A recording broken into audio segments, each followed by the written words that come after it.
Good morning, students. This is Harshali teacher from St. Thomas Bethany Convent School, and today we are going to learn the new poem that is 2.3. It is written by Thomas Gisborne, The Worms.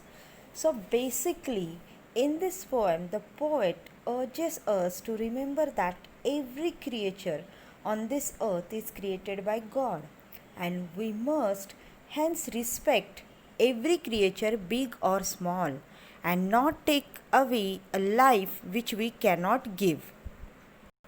So this is a little bit introduction of the poem.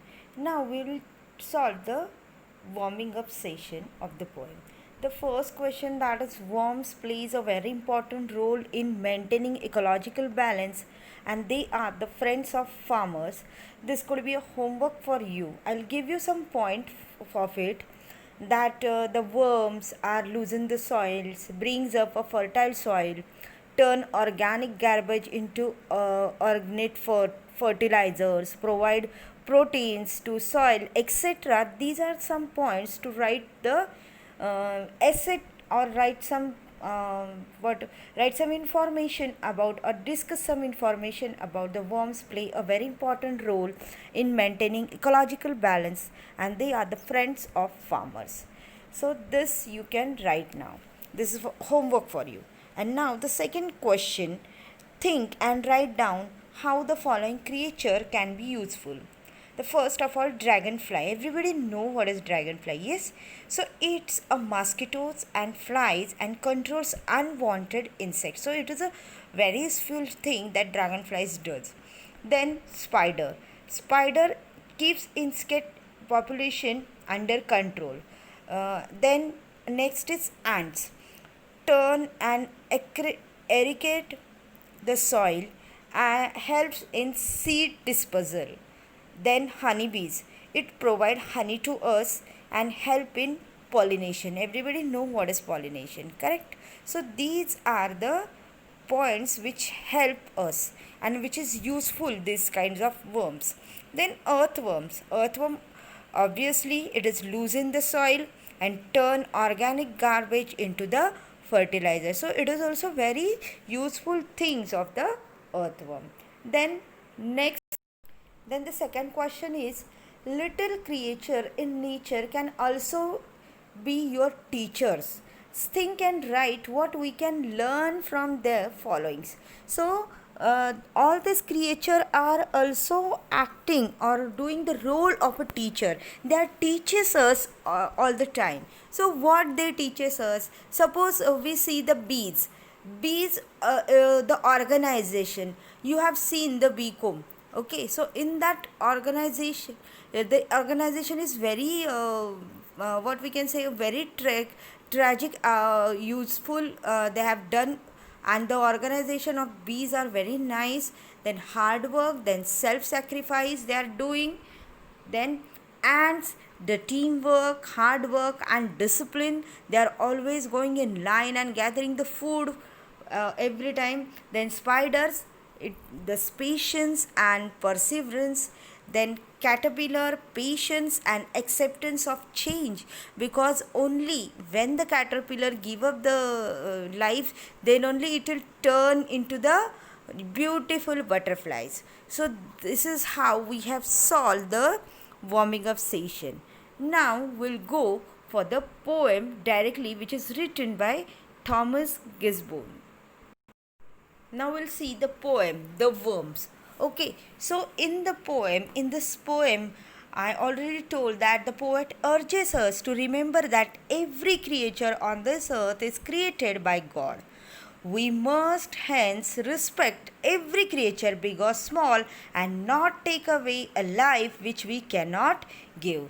So basically, in this poem, turn thy hasty food aside, nor crush that helpless worm. Here, thy is ancient English, and the meaning of thy is your.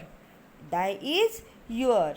Then here the poet telling us or saying us that tells us that in this poem the poet tells us the reader who is in hurry to turn his foot aside so that he does not crush the helpless worm.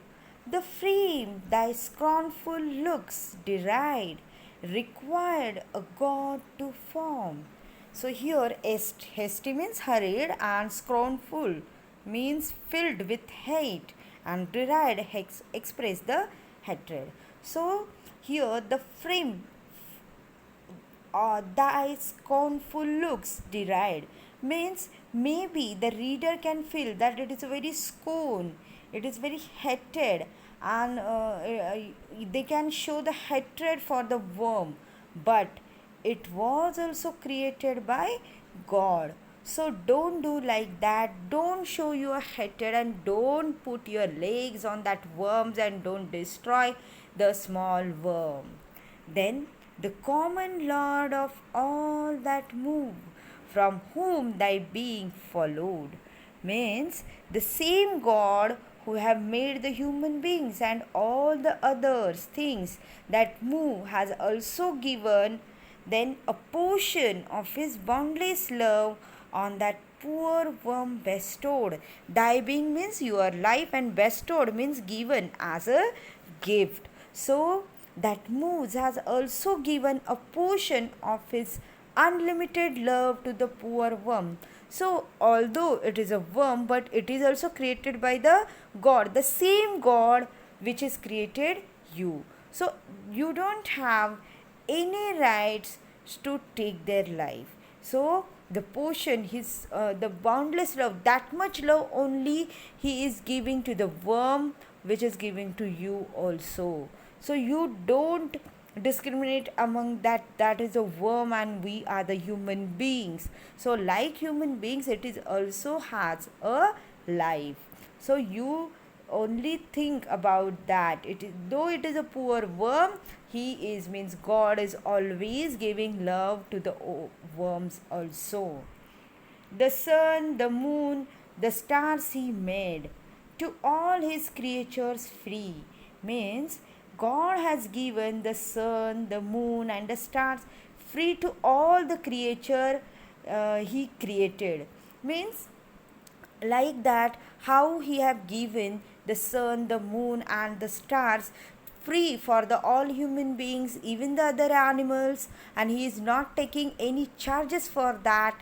Like that only he have created the worms also, and he have given the sun, the moon, and the stars to worms also free of cost. He is not, God is not taking any charges for it. And spread over earth thy grassy blade for worms as well as thee. So here also thee means you. Okay, so you don't the how the grass that grows over the earth and was spread over the earth, it is made for worms as well as for human beings. So it is not like that grass is only made for human beings and not for the worms. So it is not like that. So it is also for the human beings and the worms also. So you don't think that it is created only for the human beings and not for the worms. Let them enjoy their little day, their lovely bliss received. Lovely means humble, simple. Bliss means joy. So let them enjoy the worms also their life, because their lifespan is very short, and whatever in that short lifespan they want to live, please leave them. It is my humble request. So they are also having the pleasure to live the life. And oh, do not lightly take away the life thou canst not give. And further he tells that us tell us that not to take away a life which cannot given by us. So if you take the life, can you give that life again to the worms? No. So you don't have any rights to take that their lives which you cannot give again.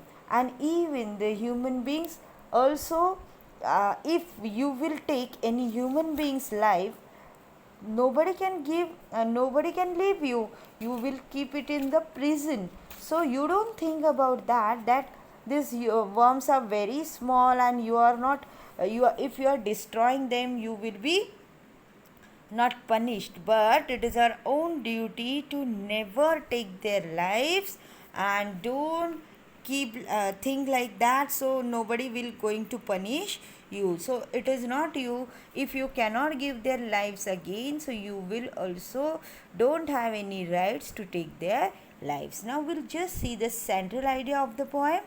The Worm is written by famous poet named Thomas Gisborne. The poet tells us to take care of even the small creature. The worms are insects. These creatures are helpless, but they are God's creation. Just as God loves us, God also loves its smallest creature. So, if we harm or kill them, we are going to against the will of God. He will surely get hurt. So you don't have any right to hurt the God also. Now we'll just see the summary of this poem. The Worm is written by famous poet named Thomas Gisborne. In this poem, the worms play a very important role. The poet tells us that we usually don't care about the insect.